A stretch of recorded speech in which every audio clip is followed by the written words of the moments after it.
Immunity കുറവുള്ള ഒരാൾക്ക് allergy വരാനുള്ള ചാൻസസ് ഉണ്ട്. ഏർലിയർ കണ്ടുപിടിക്കാന്നുണ്ടെങ്കിൽ അത്രയും നല്ലത്. പക്ഷെ നെഗറ്റീവ് ആണെന്നുണ്ടെങ്കിൽ നെഗറ്റീവ് ആണ്. കുറച്ച് കഴിയുമ്പോഴായിരിക്കും വരിക, ഒരു ദിവസം ചുമ തുടങ്ങും, പിന്നെ വലിവായി മാറും. മാക്സിമം ഒരു ഡോസ് എത്തിക്കഴിഞ്ഞാൽ ആ പർട്ടിക്കുലർ ഡോസേജ് നമ്മളൊരു 3 to 5 years നോക്കുമ്പോൾ അയ്യോ 5 വർഷം എടുക്കണോ എന്നൊക്കെ തോന്നും. പക്ഷേ ആ മരുന്നെടുത്തിട്ടുള്ള അവസ്ഥയിൽ നിന്ന് ഒരു പൂർണ്ണമായൊരു മോചനം കിട്ടാന്നുണ്ടെങ്കിൽ നല്ല കാര്യമില്ലേ. അലർജി പൂർണ്ണമായിട്ടും മാറ്റാൻ പറ്റുമെന്ന് പറഞ്ഞെങ്കിൽ ഡോക്ടർ അതിനോട് യോജിക്കുന്നു. യോജിക്കുന്നുണ്ട്.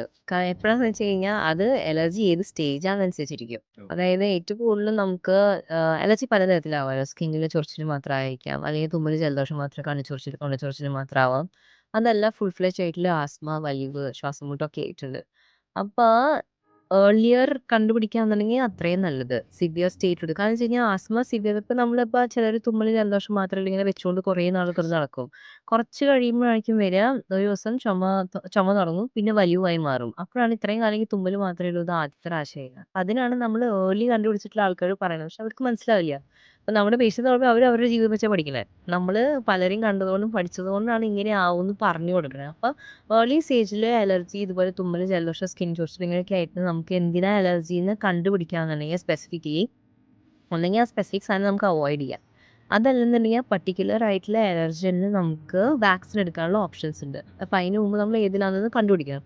അതാവുമ്പോൾ ആ പറയുന്ന തുമ്മൽ ജലദോഷമോ അലർജിക് റൈനൈറ്റിസ് എന്ന് പറഞ്ഞ സംഭവം അപ്പർ എയറിൽ അത് എന്താ പറയുക പ്രോഗ്രസ് ആയിട്ട് ആസ്മയിലോട്ട് എത്താണ്ടിരിക്കും. ആസ്മയും ഏർലി സ്റ്റേജൊക്കെയാണ് ഒരു നിലയ്ക്ക് മാറുന്നില്ല, ഒരു നിലയ്ക്ക് മരുന്ന് കുറയ്ക്കാൻ പറ്റും. അപ്പോൾ നമ്മൾ ഒരു 3 months കഴിയുമ്പോൾ നമ്മൾ പതുക്കെ ഡോസേജ് കുറച്ച് നമ്മൾ നിർത്താൻ നോക്കില്ല. പക്ഷേ ഇവർ സ്ട്രിക്റ്റ് ആയിട്ട് നോക്കുന്നുണ്ട്, പൊടി തട്ടാനും തണുപ്പടിക്കാനും മരുന്ന് റെഗുലർലി എടുക്കുന്നുണ്ട്. പക്ഷേ എത്രയൊക്കെ അത് ചെയ്തിട്ടായാലും മരുന്നൊന്ന് കുറച്ച് വരുമ്പോഴേക്കും അവർക്ക് വീണ്ടും സിംറ്റംസ് വരുന്നു, അസുഖങ്ങൾ വരുന്നു. അവർ ഡെയിലി കാര്യങ്ങൾ നടക്കുന്നില്ല. അപ്പോൾ അതിനാണ് നമ്മൾ ഏതെങ്കിലും പട്ടിയിൽ അലർജൻ ഉണ്ടോ ഇല്ലയെന്ന് നോക്കണം, സ്ട്രിക്റ്റ് ആയിട്ട് മരുന്ന് എടുത്തിട്ട്. പക്ഷേ ഇത് കുറേ കാലമായിട്ടുള്ള അസുഖമാണെന്നുണ്ടെങ്കിൽ ഇടയ്ക്കിടയ്ക്ക് നമുക്ക് ഈ അലർജി ഇപ്പോൾ ഒരിടത്ത് എന്നും മുറിഞ്ഞു കഴിഞ്ഞാൽ അവിടെ കുറച്ച് കഴിയുമ്പോൾ തൊലി കട്ടി വയ്ക്കില്ലേ ഒരേ സ്ഥലത്ത്, അതേപോലെ ഒരു ഇൻസൾട്ട് ഉള്ളിൽ നമ്മുടെ ശ്വാസകോശത്തിൻ്റെ ആ ചെറിയ മ്യൂക്കസ പോലത്തെ സോഫ്റ്റ് ഇതല്ലേ അവിടുത്തെ നമ്മൾ എന്നും നീർക്കെട്ട് വരുന്ന സ്ഥലത്ത് കുറച്ച് കഴിയുമ്പോൾ അവിടുത്തെ മസിൽസ് കട്ടി വയ്ക്കും. അപ്പോൾ ആ ഹൈപ്പർട്രോഫി ആയി കഴിഞ്ഞാൽ പിന്നെ നമുക്കത് ആക്കാൻ പറ്റില്ല, പിന്നെ അത് സിവിയർ ആവും. അപ്പം അത് പെർമനന്റ് ആവും. അങ്ങനെ അതാണ് ആൾക്കാർ പറയണത് ഇത്രയും കാലം ഒരു പ്രാവശ്യം അടിച്ചാൽ മതിയായിരുന്നു, ഇപ്പൊ സ്ഥിരം അടിക്കണം. അങ്ങനെ നമ്മളത് ഡിപ്പെൻഡന്റ് ആവുന്നതല്ല, ആ ഡിസീസ് റെഗുലർലി നമ്മൾ ട്രീറ്റ്മെന്റ് എടുക്കാണ്ട് കൂടിയിട്ട് വരുന്ന സംഭവമാണ് ഇത് ആക്ച്വലി. ആ ഒരു സ്റ്റേജ് എത്തുന്നതിന് മുമ്പേ എസ്പെഷ്യലി തുമ്മലിൽ എന്താ ഏർലി സ്റ്റേജ് ഉള്ളവർക്ക് അലർജൻ കണ്ടെത്താണെന്നുണ്ടെങ്കിൽ അതിന് വാക്സിൻ ഓപ്ഷൻസ് ഉള്ളതാണെന്നുണ്ടെങ്കിൽ ചെയ്യുകയാണെന്നുണ്ടെങ്കിൽ ക്യൂറബിളാണ്. ഒരു അലർജി ഒരു പെട്ടെന്നുണ്ടായ ഒന്നാണോ അല്ലെങ്കിൽ പെട്ടെന്നുണ്ടാവുന്ന ഒന്നാണോ? അത് ഇല്ല. അത് ചിലർക്ക് ചെറിയ എമൗണ്ടിൽ തന്നെയായിരിക്കും. ചെറിയ എമൗണ്ട് ഉള്ള അപ്പൊ പതുക്കെ പതുക്കെ അതിന്റെ എക്സ്പോഷറിന്റെ കുറേ നാളായിട്ട് അതിന് എക്സ്പോഷർ ഉണ്ടായി ഉണ്ടായി വരുന്നതാവാം. ചിലർക്ക് ഇത്രയും കാലം ഉണ്ടാവാണ്ട് ഒരു സമയത്ത് വരുന്നതും ആവാം. ഏത് വേണമെങ്കിലും ആയേക്കാം. ഓക്കെ. അതുപോലെ അലർജിക് ടെസ്റ്റ് നമ്മൾ ചെയ്യാനുണ്ടല്ലോ. സോ ഈ അലർജിക് ടെസ്റ്റ് എല്ലാ അലർജി ഉള്ളവർക്കും ചെയ്യേണ്ട ആവശ്യമുണ്ടോ? നമ്മളിപ്പോ എല്ലാവരും പിടിച്ച് ചെയ്യാൻ നിൽക്കില്ല. കാരണം റേച്ചലാണ് ഇത് ചെയ്യുമോ, പ്രൊസീജിയർ ചെയ്യാൻ വേണ്ടിയാ എന്നുള്ളത് ചീത്തപ്പേരാവും ചെയ്യും. അപ്പൊ നമ്മൾ ഇങ്ങനെ ചെയ്ത് ഇതുപോലെ വന്ന ആൾക്കാർ ചോദിക്കും, ഒരു നിലയ്ക്ക് മരുന്ന് നിർത്താൻ പറ്റുന്നത്, ഒരു നിലയ്ക്കും തുമ്മൽ മാറും, എനിക്കൊന്നും ചെയ്യാൻ പറ്റുന്നില്ല. അത് ഞാൻ ഓപ്ഷൻ കൊടുക്കും. അല്ലെങ്കിൽ ചിലർ ഇങ്ങനെ വന്ന് ചോദിക്കും അലർജി ഏതാന്ന് കണ്ടുപിടിക്കാൻ പറ്റും, അങ്ങനെയാണെങ്കിൽ ഓപ്ഷൻ കൊടുക്കും. ഓക്കെ. അതിൽ നമുക്ക് ഓപ്ഷൻസ് 2 ടൈപ്പ് ഉണ്ട്. ഒന്നുകിൽ സാധാ ബ്ലഡ് എടുത്തിട്ട് വിടാം, അതല്ലെങ്കിൽ ഈ പറഞ്ഞ പോലെ സ്കിൻ പ്രിക് ടെസ്റ്റ് എന്ന് പറഞ്ഞിട്ട് അലർജൻ ഇട്ടിട്ട് ടെസ്റ്റ് ചെയ്തിട്ട് ഏത് അലർജി. ഏത് അലർജിയാണെന്നുള്ളത് മാർക്ക് ചെയ്യാൻ. പക്ഷെ അത് രണ്ടിനും ഡിഫറൻസ് ഉണ്ട്. കാരണം വെച്ചാൽ മറ്റേതിൽ ബ്ലഡ് മാത്രം എടുത്ത് വിടുമ്പോൾ അതിൽ കുറേ പിക്ക് ചെയ്യില്ല, ബൗണ്ടി ഐ മീൻ ബ്ലഡിൽ ഒരു പ്രോട്ടീന് ബൈൻഡ് ചെയ്തിട്ടുള്ളതും ബൈൻഡ് അല്ലാത്തതും ഉണ്ട്. അപ്പം അത് 60% പിക്ക് ചെയ്യുള്ളൂ. അപ്പോൾ നമുക്ക് ഫോൾസ് നെഗറ്റീവ് വരും. അപ്പം അതുകൊണ്ട് ഗോൾഡ് സ്റ്റാൻഡേർഡ് എന്ന് പറയുന്നത് ഇതുപോലെ സ്കിൻ പ്രിക് ടെസ്റ്റ് ആണ്. അതിന് നമ്മൾ ചെയ്യുന്നത് കറക്റ്റ് ആണെന്നുണ്ടെങ്കിൽ പോസിറ്റീവ് വന്നത് കറക്റ്റ് തന്നെയാണ്. ഓക്കെ. ഇപ്പോൾ സ്കിൻ പ്രിക് ടെസ്റ്റിലും നമുക്ക് നെഗറ്റീവായിട്ട് കാണിക്കുകയാണെന്നുണ്ടെങ്കിൽ നമ്മളൊരു ഫുഡ് അലർജൻസ് കാര്യങ്ങൾ അറിയാലോ. അപ്പോൾ അതെങ്ങനെയാണ് നമ്മൾ റെക്കഗ്നൈസ്? അതിൽ ഫുഡ് അലർജി ടെസ്റ്റും ബാക്കി ഇതുള്ളതും രണ്ടും രണ്ടാണ്. അപ്പം നമ്മൾ ടെസ്റ്റ് ആദ്യം ചെയ്യുമ്പോൾ വെച്ച് കഴിഞ്ഞാൽ പൊടി ഒന്ന് ഹൗസ് ഡസ്റ്റ് മൈറ്റ് എന്ന് പറഞ്ഞ പൊടി വെച്ച് കഴിഞ്ഞാൽ സാധാ പൊടി അല്ലാണ്ട് അതിൻ്റെ ഉള്ളിൽ കുറേ പ്രാണികളുണ്ട്. അതുകൊണ്ടാണ് നമ്മുടെ വീടിൻ്റെ ഉള്ളിൽ ഡ്രസ്സുകളൊക്കെ എടുത്ത് വെച്ച പൊടിയിൽ കുറേ നാളായിരിക്കുന്നത്. അപ്പം അതിൽ വെച്ചാൽ 30,000 ടൈംസ് അത്രയും നമ്മൾ വലുതാക്കി മൈക്രോസ്കോപ്പിൽ കാണുമ്പോഴേ അത് കാണാൻ പറ്റുള്ളൂ, അത്രയും ചെറുത്. അതുകളാണ് അല്ലെങ്കിൽ പേപ്പർ ഡസ്റ്റ്, ആട്ടപ്പൊടി അതൊന്നല്ല ഉദ്ദേശിക്കണേ. അപ്പം അത് പിന്നെ നമ്മൾ ഫംഗസ് വീട്ടിൽ എങ്ങനെയാണെന്ന് വെച്ച് കഴിഞ്ഞാൽ നമ്മൾ ഈ ഫോട്ടോ ഒക്കെ എടുത്ത പോലെ കറുത്ത് പായൽ പോലെ അങ്ങനത്തെ അല്ല ഉദ്ദേശിക്കുന്നത്. നമ്മുടെ വീടുകളിൽ ഫംഗസ് എങ്ങനെയാണെന്ന് വെച്ച് കഴിഞ്ഞാൽ പെയിന്റ് ഒക്കെ അടർന്ന് കിടക്കില്ലേ, അങ്ങനത്തെ സ്ഥലം ഈർപ്പം നിന്നിട്ട് എന്നാൽ അതിന് മാത്രം പുറത്തോട്ടൊന്നും കളയാറില്ല. പക്ഷെ അതിൽ ഫംഗസ് ഉണ്ടാവും. അതെന്ന് വെച്ച് കഴിഞ്ഞാൽ അതിന്റെ സ്പോസ് അന്തരീക്ഷത്തിലുണ്ടാവും.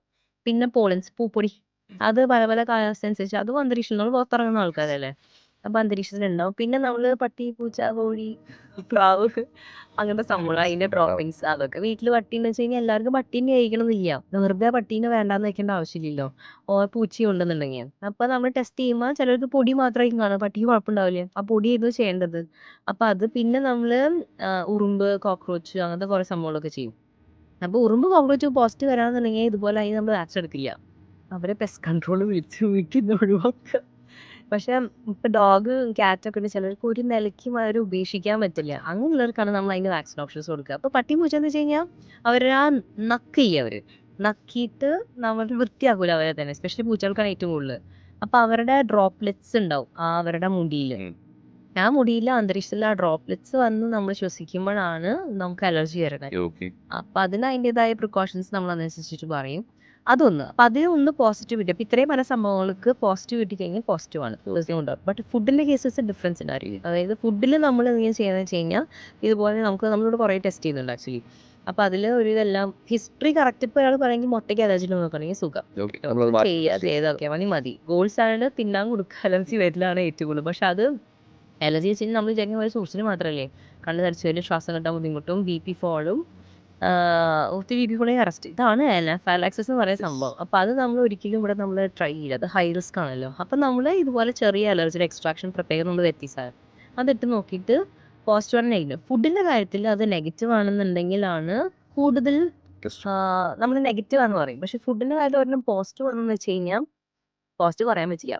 ആദ്യം നമ്മളത് ഉണ്ടെങ്കിൽ അതിൻ്റെ നീര് ഇപ്പോൾ എക്സാമ്പിൾ പൈനാപ്പിൾ വന്നു, പോസിറ്റീവ് വന്നു. പക്ഷേ നമ്മളാരും പറഞ്ഞാൽ പൈനാപ്പിൾ കഴിക്കുന്നുണ്ട് എനിക്ക് കുഴപ്പമൊന്നുമില്ല വെച്ച് കഴിഞ്ഞാൽ. അപ്പം അതിന് നെഗറ്റീവ് പ്രഡിക്റ്റീവ് വാല്യൂ ആണ് കൂടുതൽ. ദാറ്റ് മീൻസ് നെഗറ്റീവ് വന്നു കഴിഞ്ഞാൽ മോർ സിഗ്നിഫിക്കൻ്റ് ആണ് ഫുഡിൻ്റെ കാര്യത്തിൽ, ഫുഡ് ടെസ്റ്റ് ചെയ്യുമ്പോൾ. പക്ഷേ മറ്റേതിൻ്റെ കാര്യത്തിൽ പോസിറ്റീവ് വരുന്നതാണ് കൂടുതൽ ഇതിന് ഓപ്പോസിറ്റ് മനസ്സിലായെന്ന് പ്രതീക്ഷിക്കുന്നു ഞാൻ ആക്ച്വലി. ഫുഡിൻ്റെ കാര്യത്തിൽ അലർജി ടെസ്റ്റ് പോസിറ്റീവ് ആയെന്ന് വെച്ച് കഴിഞ്ഞാൽ ഡസ് നോട്ട് മീൻ പോസിറ്റീവ് ആണ്. പക്ഷെ നെഗറ്റീവ് ആണെന്നുണ്ടെങ്കിൽ നെഗറ്റീവ് ആണ്.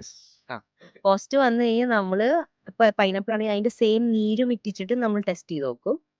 അതിനും പോസിറ്റീവ് ആണെന്നുണ്ടെങ്കിൽ ഉറപ്പിച്ചു. അത് നെഗറ്റീവ് ആണെന്നുണ്ടെങ്കിൽ പേഷ്യന്റ് കഴിച്ചു നോക്കാം, കുഴപ്പമില്ല. ഓക്കെ. അതുപോലെ ഇമ്മ്യൂണിറ്റി കുറവുള്ള ഒരാൾക്ക് അലർജി വരാനുള്ള ചാൻസസ് ഉണ്ടോ? അത് പക്ഷെ പൊതുവെ അലർജിക്ക് ഉള്ളവർക്ക് പൊതുവെ ഇമ്മ്യൂണിറ്റി കുറവായിരിക്കും. അപ്പൊ അങ്ങനെയുള്ളവർക്ക് ഇറ്റ് മീൻസ് ലൈക്ക് ഇമ്മ്യൂണിറ്റി കുറവായതുകൊണ്ടാണ് അലർജി വന്നത് പറയാൻ പറ്റുമോ? തിരിച്ചായിരിക്കും. ഇടയ്ക്കിടയ്ക്ക് അലർജി വന്നിട്ട് ആ ഇമ്മ്യൂണിറ്റി പൊതുവെ കുറവായിരിക്കും അവർക്ക്. അങ്ങനെയുള്ളവർക്ക് റിക്കറിങ് ഇൻഫെക്ഷൻസ് വരും. മെയിൻ ആയിട്ട് വെച്ച് കഴിഞ്ഞാൽ അവരുടെ എപ്പിത്തീലിയൽ മ്യൂക്കസ് സെക്രീഷനും അവിടുത്തെ ആ സിയുടെ ഇഷ്യൂസും അങ്ങനെയൊക്കെ കാരണമാണ് പൊതുവെ ഇമ്മ്യൂണിറ്റി കുറയുന്നത്. റെഗുലർലി അൺകൺട്രോൾഡ് ആയിട്ടുള്ള അലർജൻസ് ആണ്, അലർജികളാണ്. അപ്പോൾ അലർജി നമുക്ക് ക്യൂറബിൾ ആക്കുന്നത് ഇമ്മ്യൂണോതെറാപ്പി കൊണ്ടാണോ? ഓപ്ഷൻ ഇമ്മ്യൂണോതെറാപ്പിയാണ്. അലർജിന് ഏതെങ്കിലും പോസിറ്റീവ് വന്നു കഴിഞ്ഞാൽ ആ പർട്ടിക്കുലർ സാധനം നമ്മൾ വാക്സിൻ എടുക്കും. അത് നാക്കിനടിയിൽ ഇറ്റിക്കുന്ന ഒരു ഡ്രോപ്സ് പോലെ. അത് നമ്മൾ മാർക്കറ്റിൽ അങ്ങനെ വാങ്ങിയെടുക്കുന്നതല്ല, ഓരോരുത്തർക്കായിട്ട് സ്പെഷ്യലൈസ് ചെയ്ത് നമ്മൾ ആക്കുന്നത്. ഏതാ പോസിറ്റീവ് വരുന്നത് വെച്ച് കഴിഞ്ഞാൽ ഞാൻ പറഞ്ഞ പോലെ ഇപ്പോൾ പാറ്റയുണ്ടെന്നുണ്ടെങ്കിൽ പാറ്റയുടെ വാക്സിൻ നമ്മൾ കൊടുക്കില്ലല്ലോ. So it depends. പൊടിയൊക്കെ ആണെങ്കിൽ നമ്മൾ കൊടുക്കും. അത് നമുക്ക് അത്രത്തോളം കൺട്രോൾ ചെയ്യാൻ ലിമിറ്റ്. അപ്പോൾ അങ്ങനെ ഏതാ വന്നേക്കുന്നത് വെച്ച് കഴിഞ്ഞാൽ അതനുസരിച്ച് ഇമ്മ്യൂണോതെറാപ്പി ചെയ്യും. ഏറ്റവും ചെറിയ ഡോസിൽ പതുക്കെ മാക്സിമം ടോളറബിൾ ഡോസ് എത്തിക്കും നമ്മൾ. അതിന് തന്നെ ഒരു 3 മാസം എടുക്കും. കാരണം ആഴ്ചയിൽ 3 ദിവസമേ പറ്റുള്ളൂ. ഒരു പർട്ടിക്കുലർ സാധനം ഒരു ഡ്രോപ്പ് തൊട്ട് 10 ഡ്രോപ്പ് വരെ പതുക്കെ നാക്കിനടി ഒത്തിക്കും. ഫസ്റ്റ് ഡോസിൽ നമ്മൾ ഹോസ്പിറ്റൽ ഡോക്ടറിൻ്റെ മുമ്പിൽ ചെയ്യിപ്പിക്കുള്ളൂ. ബാക്കിയൊക്കെ വീട്ടിലേക്ക് അവർ കൊടുത്തയക്കും. തന്നെത്താൻ ചെയ്യേണ്ട കാര്യമാണത്. മാക്സിമം ഒരു ഡോസ് എത്തിക്കഴിഞ്ഞാൽ ആ പർട്ടിക്കുലർ ഡോസേജ് നമ്മളൊരു 3 to 5 years നോക്കുമ്പോൾ 5 വർഷം എടുക്കണോ എന്നൊക്കെ തോന്നും. പക്ഷേ ആ മരുന്നെടുത്തിട്ടുള്ള അവസ്ഥയിൽ നിന്ന് പൂർണ്ണമായൊരു മോചനം കിട്ടാന്നുണ്ടെങ്കിൽ നല്ല കാര്യമല്ലേ. പിന്നെ 5 years പറഞ്ഞിട്ട് മാറും. അപ്പോൾ അതൊരു 6 to 9 months എടുക്കുമ്പോൾ തന്നെ കുറേ പേർക്ക് മരുന്ന് നിർത്താൻ തന്നെ പറ്റും. പിന്നെ അത് അങ്ങനെ കണ്ടിന്യൂ ചെയ്യേണ്ട ആവശ്യമില്ല. ഓക്കെ. സോ അലർജി ഉള്ളവരോട് ഡോക്ടറിന് പറയാനുള്ള ഒരു അഡ്വൈസ് എന്താണ്? എൻ്റെ അഡ്വൈസ് എങ്ങനെയാണെന്ന് വെച്ച് കഴിഞ്ഞാൽ സിംറ്റംസ് അനുസരിച്ചിട്ട് മരുന്ന് ആദ്യം വേണം.